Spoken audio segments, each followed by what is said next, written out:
The Lost Tapes is a raw, unfiltered look into one of hip hop's greatest lyricists.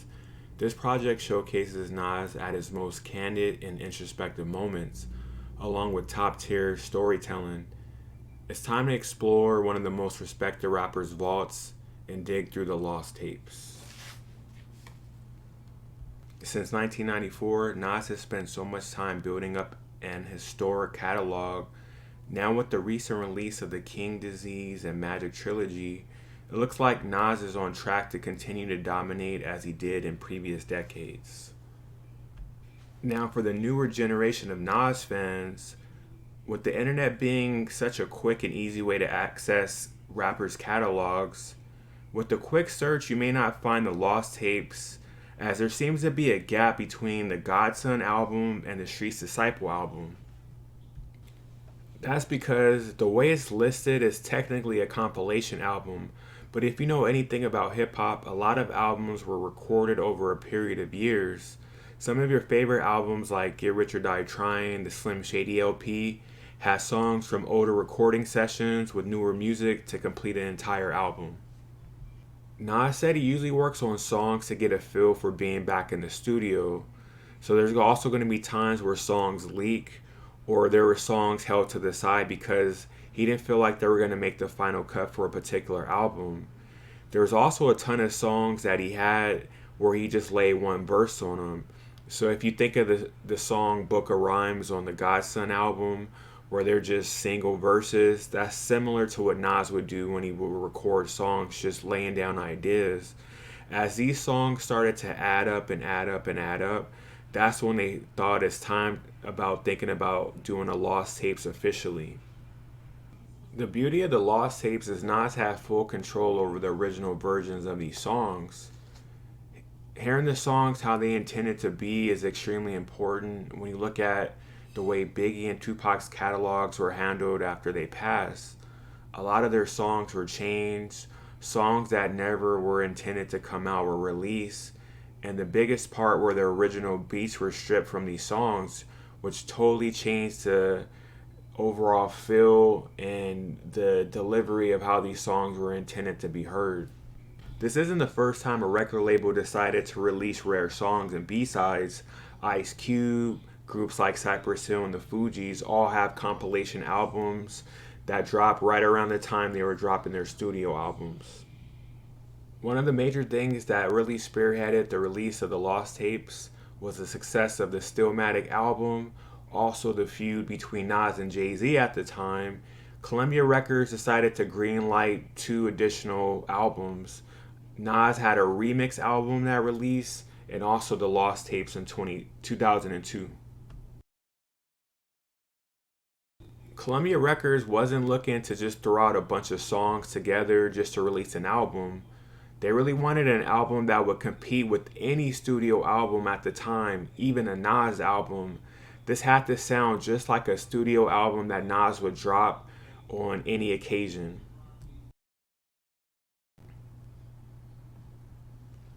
Nas is huge on cover art. He's always felt that your cover art is just as important as the music behind it. Nas would continue the trend. If you take a look at the Stillmatic album, you can see that there's an area where you would have been able to drop the Lost Tapes. This is perfect marketing. Another key element to the Lost Tapes releasing was Nas really wanted his third album to be a double album. He saw how Pac, Biggie, and Wu-Tang all dropped double albums in 96 and 97, and he felt like this was time to do it. It's true when I'm faced with a challenge, it makes me work harder, and that's cool. I get bored when the music gets boring, you know, when people are making music that has no substance. And but when people are challenging me, whenever challenged, you know, I rise to the occasion and come out on top. Nas always felt the need to push the boundaries for creativity. He felt like dropping the same uninspired tracks over and over and over not only made hip hop stagnant, it really wouldn't inspire any up and coming artists to go beyond what the norm is. The opening track Do Rags really sets the tone and the mood for the album. Nas said, living in Queens, you see it on different streets en route from the courthouse to Rikers Island. They're still busing out American youth into the prison system, no matter what, like a school bus, except it's a jail bus, back and forth. It makes you think, like, what's really happening? On the track called My Way, Nas said he just freestyled it. He said he recorded it on his birthday in 1999. Papa Was a Player would be the first unofficial official time Nas would work with Kanye West. Even though Kanye wasn't in the studio, Ye had a bunch of beat tapes floating around at the time. Even though Ye didn't officially get the credit on the Nas album, Nas and Ye would eventually link up in the years to come on multiple occasions. A couple of the stellar moments on the Lost Tapes is the storytelling. Nas puts you in a first-person view of what it's like to be in a fetus, how he got into the womb, and exactly what's going on around the time before he's born with all his family. And then on Blaze of 50, he takes it to another level. Nas actually inserts himself into the song as being a party in an insurance plot against a current football player by his money-hungry wife. There's also a plot twist at the end. This really shows Nas' elite storytelling capabilities.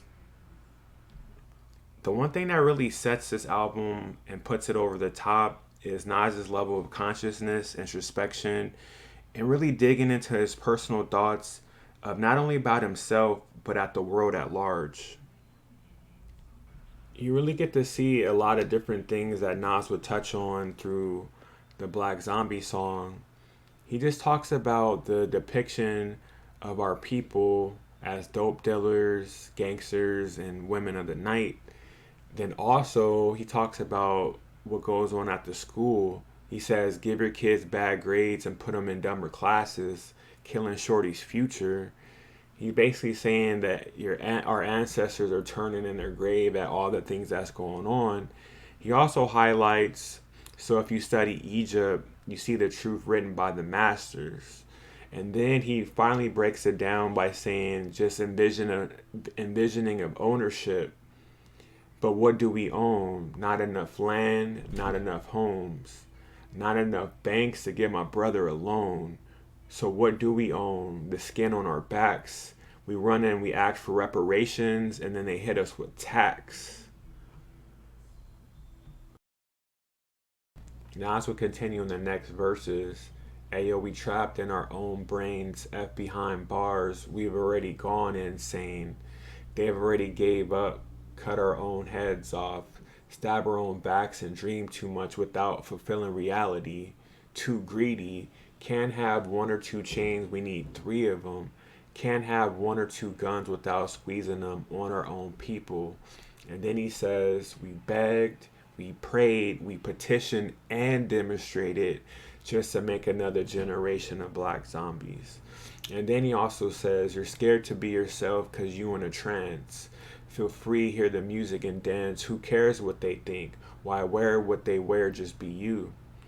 And then he finally says, so what's the black man's true religion? Who should we follow? Use your own intuition. You are tomorrow.